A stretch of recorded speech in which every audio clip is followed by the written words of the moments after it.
Welcome to the Dr. Leadership Show, where we take a look at how you approach your work and personal life and how we can make the most out of both of them. A weekly get-together where we get real about self-improvement and development as we all make this not-so-easy journey through life. Our discussions will cover ideas and concepts from how to grow your career to how to lead your family towards prosperity and happiness. We don't pretend to know it all, and the doctor is the first to be vulnerable, discussing his own weaknesses, both past and present. This is about growing together and having some fun while we discuss what is happening in the crazy world we live in and how to make the most of it. Let's strive for awesome together. Let's get after it. What's happening, everybody? Welcome to another edition of the Dr. Leadership Podcast. Hope you're having an awesome weekend. It is Championship March Madness, now April, weekend.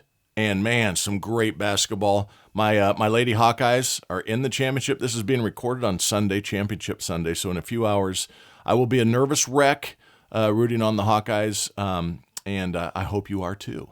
It has captured the country, the Caitlin effect, as we spoke of a few weeks ago. But give it a watch. Hope your teams are winning. Root them on. It's just wonderful to see this time of year. Sports brings the communities together. Even if you're rooting for opposite teams, man, there's nothing better than being in a stadium rooting on great athletes. And I hope you have a good weekend doing that. Pray for me and the Hawkeyes. I got my gear on. Haven't washed or changed the sweatshirt the last 3 games, so I've got all my superstitions in place here. It should go well. Hey, remember, you can reach out to us and give us some guidance on ideas for episodes and things like that. Our email is drleadershipresults@gmail.com. And you can check out these awesome Leadership Lounge episodes at our website and through our membership site. You can find that at www.drleadershipresults.com. Click on subscriptions, and the rest is history. You sign up, $5 a month's all good. Cancel any times. Membership continues to grow. I really appreciate it. It's slow and steady, which is often the way to do these things. Today's episode, I'm calling Play to Win. And I have to give all the kudos on this idea to my wonderful wife, also a former Division I ball player, played in March Madness several times, scoring records, free throw, shooting percentage records, all sorts of records, Hall of Famer, et cetera, et cetera. And then there's me. I'm not. But she said, you know what? You need to do something on Play to Win. On all these athletes, she specifically said Caitlin, but it's all the athletes. These people today that are champions and are going to be champions, they play to win. They don't play to not lose. It's a big thing in life. It's an attitude adjustment. So a few weeks ago, we talked about that a little bit with the Caitlin effect. Talking about Caitlin here for a second, we talked about the Caitlin effect. What the University of Iowa Hawkeyes phenom women's basketball player has done for our society. Women's sports, morale, the last 2 years. The country needs stuff that makes them feel good. And man, this women's basketball tournament has done it. The tickets for the women's Final Four were almost double the price of the men's Final Four. Simply awesome. Father of 2 daughters, wonderful wife, 2 wonderful sisters, lots of wonderful nieces, aunts, mother, grandmothers. So happy. You've worked so long and so hard to be put on even footings in this world, and you just blew right past the boys. And I love it. I think it's great. Now, when I was preparing, as I said, to work on today's episode, that wonderful wife of mine said, you need to do today's episode on how to play to win and not playing to not lose. Like Caitlin, she said. That's a great topic, especially following the release of the great Leadership Lounge episode. Had to be a member to see it. I did release it to the public this week, but with Paul Epstein and his Win Monday community. The thing you'll find consistent about my guests and about what I'm trying to deliver as far as content is that it takes a lot of dedication, a lot of hard work to make good things happen. And the world's full of a lot of people that just don't want to do that. And that's okay. It allows the rest of us, the cream, to rise to the top. That's okay. But Paul has a great, great series called Win Monday. I hope you check it out. Again, it's Paul Epstein. He's the former NFL and NBA exec. Sold out Levi Stadium, sold out all the contracts on that to build it for the San Francisco 49ers. Was very involved with the Yankees and the Dallas Cowboys, also the LA Clippers. And then went off on his own as a motivational speaker, travels all around the world, and has, like I said, this great new community that he's putting together called Win Monday. And then speaking of great guests, I've got another unbelievable one coming this week. Jason Yarusi. He's the managing partner of Yarusi Holdings.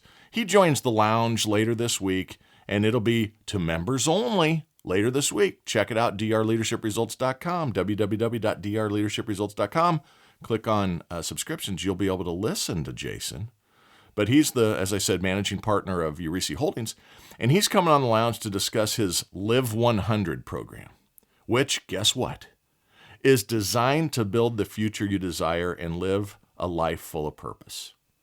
Access to this is available to members, so better get on it. Playing to win is what these two guys are talking about too. Playing to win is what this guy wants to talk about today. Playing to win can mean a lot of things, but kind of the net, if you boil it all the way down to the bones, man, the net of these two awesome guests and what I feel and what my wife was really kind of talking about too is it's around discipline and attitude. Keep driving. Keep believing in yourself. Develop habits that move you forward and leave others in the dust. See, we're all born with predominantly, there are people born with limitations and abilities that are not as strong as others. But net, all of us have the ability to choose to work hard, to be disciplined, to practice, to drive hard, to engage in learning, et cetera, et cetera. Many don't choose to go that route. We've created a society of lazy and entitlement, and it's unfortunate. It's one of the big reasons I do the podcast, trying to resonate with any of you out there that life's hard, man. Kick off, as my 94-year-old mother says, kick off the pity panties and friggin' get after it. Yes, 94-year-old ladies do speak like that, at least mine. And God bless her. Now back to Caitlin for a minute here. And quite frankly, the entire Iowa team, they play to win. They believe in themselves, and they believe in each other. When things aren't going their way, they don't start playing conservatively. They get more aggressive. Caitlin, not successful. She's had some troubles from the three-point line early on in these games. Guess what she does? She comes down, throws up a friggin' logo three, man. They're going to start going in. And then when she hits the one, look out, man. Woof, here they come. She keeps throwing them up. She knows they will start to fall. She concentrates on sharing the ball more at this time, too. If it isn't going well, or if she's being triple-teamed and mugged, forget about the last call against UConn. Let's talk about the friggin' mugging that happened for friggin' 38 minutes. Poor UConn. That was an illegal screen. I don't care what you say. Watch it in slow motion. It was a friggin' left tackle trying to take on the defensive end to protect the quarterback. Totally illegal. The call had to be made. But when she's being triple-teamed, Caitlin, the other girls start scoring. Her assists go up. Now, America loves this. Think about this. It's been incredible to watch. 12.8 million people tuned into that LSU-Iowa game. I don't know what the count is on the UConn game, but today against South Carolina, and South Carolina is an amazing team. Got some pretty good mojo, too. An absolute killer coach. She's friggin' awesome. Watch her. Always a smile, always motivated. No excuses. 12.8 million people watch. That's more than the boys have been watched. The only thing that's been watched more in like the last 20 years, and I'm not going to get all the stats right here, but like the college football playoff championship game. That's the only thing that pulls more, right?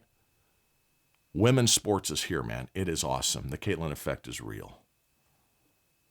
The country loves this group of ladies because they care for each other. They're tough. They handle adversity head on. Next girl up attitude, man. One of the guards for Iowa, she tore her knee up 3 games ago. Next girl up, or actually longer than that, 6 games ago during the conference tournament. Next girl up, Alpha 4, she's friggin' amazing. She's ready to fight in the lane, man.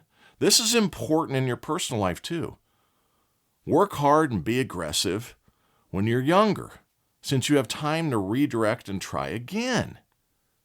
Don't engage as a timid or scared person in life. Now, you got to be cautious. I'm not telling you jump off bridges without parachutes or jump in the deep end of the lake drunk without a life vest on. I'm not saying be stupid, but I'm saying you've got to be aggressive if you want to accomplish great things. All great players, all great coaches, all great leaders, all great salespeople, all winners have one thing in common. They play to win. When it gets tough, we need to get tough. When things aren't going our way, we need to double our own self-belief, man, in what we're doing.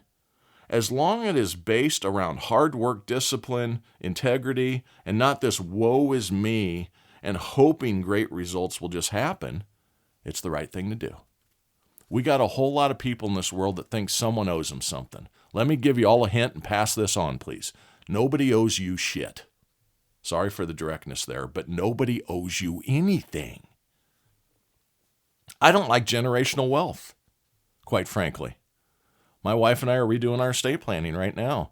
We're going to leave more to those that are less fortunate, that don't have the opportunity, those dying of cancer, hospice, etc. We're going to leave some of the kids, but we're not leaving them big old fat checks all of a sudden at, 45 years old when I friggin' kick the bucket, that they all of a sudden kick their feet up. That isn't the second and third generations of extreme wealth just get crappier and crappier typically. There's examples where it isn't, but I've seen it. It's not good.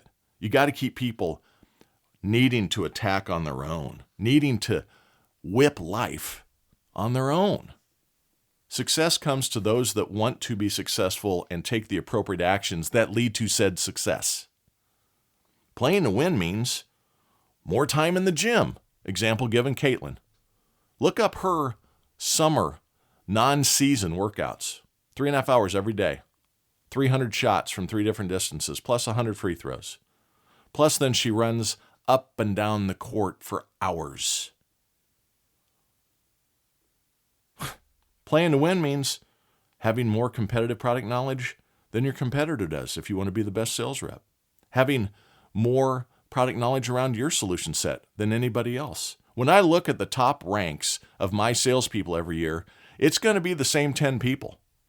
You've got the old proverb, and it's not really a proverb, but the old saying of you got A players, you got B players, and you got C players. My goal as a leader is to get the C's to B's, the B's to A's, and make sure the A's stay focused. Some C's can't become B's because they don't want to be. Some want to be a B. I could have made something funny out of that. A lot of B players don't want to be A players. Some people like to just sit in the corner and make their little amount, and they're okay.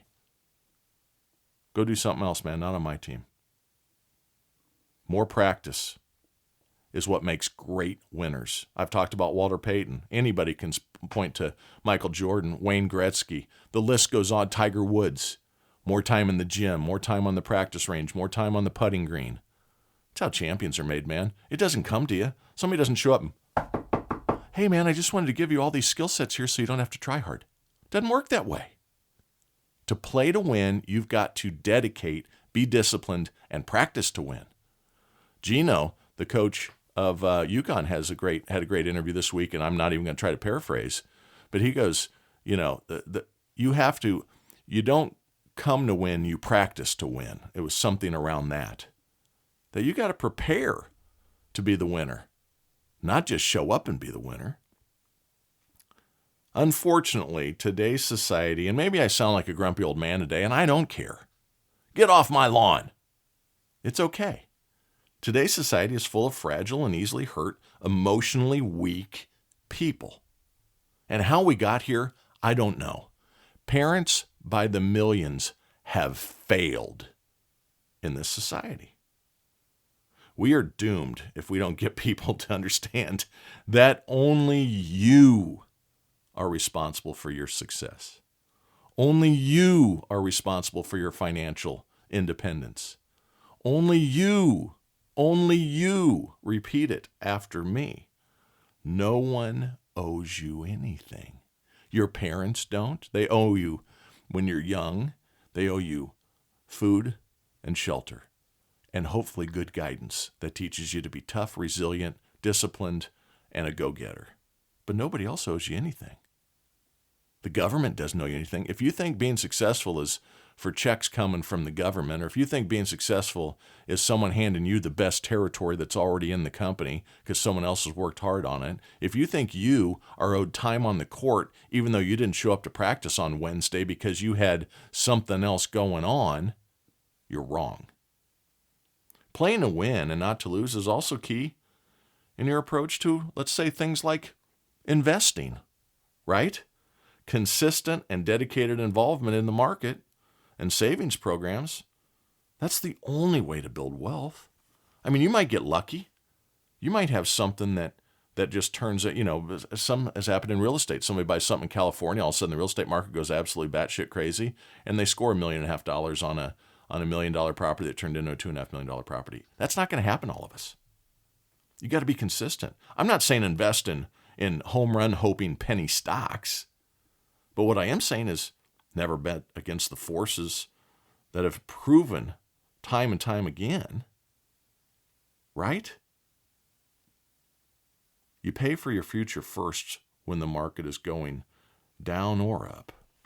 When the market's going down, don't take money out. That's playing not to lose, literally, by definition. Oh, I'm going to take the money out because I don't want to lose anymore. Put more in. It's called dollar cost averaging. Look it up if you aren't familiar with that.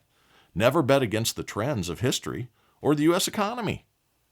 It has garnered 10% returns over any 5-year period of time on average for 125 years. That even includes the Great Depression and the Great Recessions we've had 3 of since 2000. Keep putting it in. You'll average 10% on the money that goes in. Might be a 30% down one year, a 20% up the next year, a 30% up the next year, a 5% down the next year, and a 10% up the next year. Add all that together, get what? Guess what? 10% average, go. You got to be dedicated. Never try to time the market, man. Never play to win that way. That's playing not to lose at first. You're trying to pull it out when it's going down, and you're trying to time it when it's going to turn around.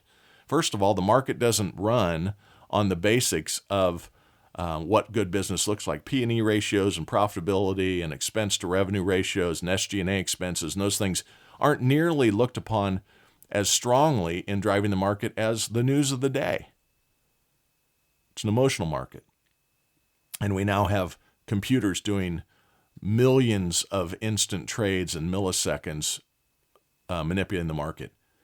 The one thing they'll always hold true is the market will continue to go up because all these bankers and super wealthy people are putting their money in the market.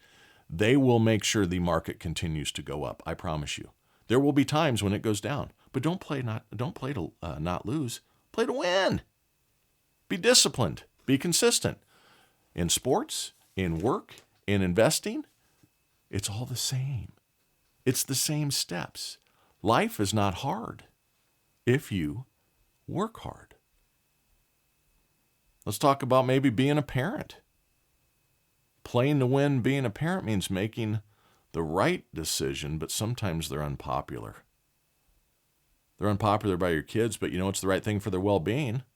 I used to always say, I'm your parent, I'm your father, not your friend. Don't try to over-provide to your kids to be loved, right? I'm experiencing some of that right now around my family's life, where sometimes sometimes kids will go to who's willing to provide. It's the old mom and dad syndrome. You go and ask dad, hey, can I do something? They say no. They go and ask mom. Hey, that's okay. It's not going to work for me. They don't love you. They love the stuff or what you're providing at that point. That is playing not to lose as a parent by trying to be liked versus giving guidance on how hard life is and can be without what? Discipline and dedication to the route that ensures success. Some kids get this and thrive, and some play woe is me back to the society, a victimhood. Oh my goodness, life's so hard. And then they go somewhere else trying to look for the quick fix. The pity party moves, right? This address is no longer available for pity parties. My house is not available. My mindset is not available for pity parties. It just isn't. I guess when I get older and continue to get older, and I hope that trend continues, I have less tolerance for just stupid stuff and people that are woe is me. Now, I, like everybody else, like to have praise come my way and people to notice how hard I'm working, and my wife to say something positive to me, and I try to say something positive to her. We say, love you lots, arm around you, I appreciate you, all those types of things. But day in and day out, I know she's going out to bring home the bacon, and I'm trying to too. And then we're trying to lead through a life of examples that are as good as possible. We don't get it all right. I'm not standing on mountain high here and saying, well, look at me. I've made a lot of mistakes on this road. But now I'm sharing how maybe you can avoid some of those mistakes. No more pity parties, man. Let's talk about business for a second. What does playing to win in business mean? Well, it means showing up every day, ready to learn and develop. Even when you are the most experienced or the most successful in the room. Maybe you're the top rep. Maybe you've been the top rep 2 years in a row. Tell you what, man, you better study strong. You better try harder, because somebody in the room gets it and you're the target. If you want to continue to improve, you got to continue to improve. A long time ago, I could have easily said and thought, I have this all figured out, and let a stupid ego get in the way of being better. I don't have all the answers, folks. I share a lot. I try to share things that hopefully help you. I get a lot of positive feedback to share with you through the Leadership Lounge episodes. I get a lot of feedback from people in my business life every single day. I learn something new every day. I really do. Sometimes I may not realize it at the time, but 2 weeks later, 2 years later, I go, well, you know what? She was right. You got to concentrate on being better. I don't have all the answers. Neither do you. The only thing constant in this world is change, and especially in the business world. And you have to learn to stay relevant and to be successful and, play to win. Staying the same is playing not to lose. I got my stuff figured out. I don't want to take on some new technology or some new product because that might take away how good I've been on this product. Ask Kodak Film how good they're doing. They didn't engage in the digital transition. Remember, you used to drop, some of you maybe not. There used to be these little shacks, these little huts in mall parking lots. Kodak. You'd drop off your little roll of film and they'd develop and you'd show up and you'd pay them $50 for 24 pictures. And they were just golden. Kodak was making money hand over fist. They were also in the printing business in a lot of different manners. They didn't engage the change and the technology coming, and now you can't find a Kodak Photoshop anywhere. Kodak is on life support and has been for 6-7 years. They're a partner of mine. It's tough for them right now. Don't be a Kodak. Keep aggressively engaging and leaning into change. Be aggressive. Expand your game. Take on new challenges in life. That's what I did with this podcast. I wasn't real comfortable at first going, am I going to sound like a fool? I don't know. I'm pretty comfortable in front of people. I don't really, I get nervous, right? That's a natural thing. A little bit of anxiety, that's good. But I don't care. I'm to the point where I have 0 F's to give any longer in life. I just don't care any longer about what other people kind of think. I try to live my life as an example to others. Don't have it all figured out, make mistakes all the time. And the older you get, the more you'll feel that way. But I do concentrate on trying to continuously learn. I read voraciously. I find topics here. I don't have all this figured out when I sit down to start writing an episode. I look things up. I go, well, that's interesting. What does that mean? And I look something up that came out of one article in another article. And then I go, how can I tie this together? How can I bring this relevant to a relevant point for the listeners? So I try to touch on life and kids and investing and business and being a leader and a community leader and savings and tie these things together that hopefully can help you in one way or another. But later on in life, you got to expand your game, take on a new challenge in life. I'll tell you what, maybe you need to concentrate on being a better spouse. I will always have to work on this because men and women are different. How I feel about things and my wife feel about things don't always line up. It's not with any intent to upset the other. Just we're different. So I have to concentrate on being a better listener. She needs to concentrate on not being near as mean to me. Just kidding, honey. She's the love of my life and my North Star. I hope to someday be as good as my wife. Maybe you want to be a better parent. Stay focused to the items that are playing to win. And that's Many times as a parent, giving you a little hint here. Your kid acts up in the store and starts screaming for candy, swat him on the tail, tell him to straighten up or you're walking out. And if you got to be embarrassed and walk them out, it won't happen again. Don't be popular, be a parent. It's tough. As a leader, I don't always get to do the popular decision, but I have to do what's right for the organization overall. I'm not thinking about Jimmy the rep when I make a decision. It might affect Jimmy the rep on the next transaction the way Jimmy the rep doesn't want it to be. But I'm doing what's right, hopefully, for the overall organization. I'm responsible for the well-being and helping the well-being. I'm not responsible solely. But as leaders in my organization, we've got 16,000 people here in the U.S. We got to make sure the company keeps thriving. Kodak used to be that many people in the U.S. They're a fraction of that now because their leaders didn't keep their eye on the ball, didn't skate to where the puck's going to be, as Gretzky says. So everything in life boils down to a couple key things. Discipline, focus, working hard. I mean, you got to do what the successful people do, what unsuccessful people don't like to do. Lots of people are raring to go, but not many can go for raring. I've said these statements before. Are they resonating with you is the question. These attributes won't make you the most popular, man. I promise you that. The haters will show up because they don't like to be seen as not successful, right? When you are rolling something out in any of these aspects, here come the haters. Here come the ones that are going to give you all sorts of feedback. Yeah, I'm not doing that. That's BS. He doesn't really know what's going on, or she just does that to be seen as really working hard, blah, blah, blah, blah, blah. Remember this.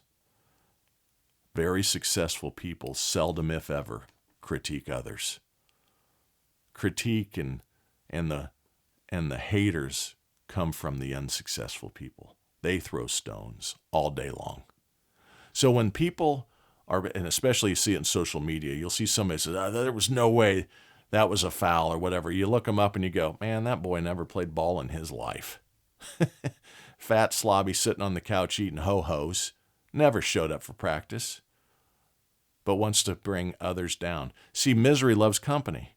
These people will critique you and call you out, and you won't be the favorite, but you will be the successful. You will be the cream that rises to the top, I promise you. Now, you have to be stoic, and you have to be humble, and you have to be not a user of your success to push down on others that they aren't as good. Hold your head high. Let the results do the talking, man. I had something the other day where a guy, I've a little bit of mentoring, trying to talk about here, and he's one trip again. And he went on and on a social media, and I'm going to talk to him about it. Went on and on a social media post about he was the only one that did this. And he, although he wasn't number one this year, he was the only one that qualified in all criteria. And we'll be going on the trip because others did not do this and others did not do that. That's low rent, man. You don't do that. Look at great players. Let's talk about Caitlin again. She always says team. She doesn't say me. She says we. When you are a successful person in any attribute in life, hold your head high and your tongue tied. Don't go be braggadocious, because then you aren't giving a good example. Successful people compare themselves to the best, and they try to achieve new heights. They don't compare themselves to those that are unsuccessful. Unsuccessful people that are struggling, they compare themselves to even less successful people because they want to feel good about themselves. I've had this conversation with my daughters before. We say, we'd like you to do this. Think about it this way. Well, that's really hard, but I'm better than Susie. Yeah, but Susie's a friggin' train wreck. I mean, you don't compare yourselves to that, right? It's like being a raging alcoholic and going, yeah, but I don't smoke crack. Yeah, but you're still falling down and you're costing yourself your marriage. Compare yourself to the sober person or the person that can efficiently and successfully socially moderate their drinking, not the ones that are laying in the gutter. You aren't going to grow. So look for people to strive to be like, not look for people to point out that you're better than. Choose wisely. You got to put in the hard work, folks. You can either have hard now or hard later. If you work hard now, the hardness of life dissipates over time. By striving to invest and save now, I had a great conversation with my youngest daughter today. She's got a whole lot of money in her 401k already after 18 months. And I said, man, that's awesome. Friggin' awesome. Way ahead of where I was at her age. Way ahead. Try to keep her motivated. Keep doing it. I know it's hard. Keep doing it. Because you can either work hard now or have a very hard life later. All of a sudden, life goes by like that. You're going to be 60 years old and you aren't going to have enough money to be retired for 18 months, let alone 18 or 20 or 25 or 30 years. Here, a little note to the kids of today that if you're 23 today, you're going to live to 100. You think you want to retire at 55 or retire young? You're going to have to subsidize and have investments that can create income for 45 years. Social Security is going to be pennies on the dollar of what you need. The age at which Social Security is going to be paid to you is going to go up. I'm a 67-year-old. That's when Social Security, that's a tough one today, is going to pay me top dollar, right? I can save. I can not take it until I'm 72 and get an extra 8% per year. But that's my cut-in age at my 100%. That's going to be 72, 70, 72, might be 75 years old before you get any Social Security if you're 25 today. It's up to you, not the government, to do this. Now, the government takes money out of your check every week, and guess what they do? They blow it on other stuff.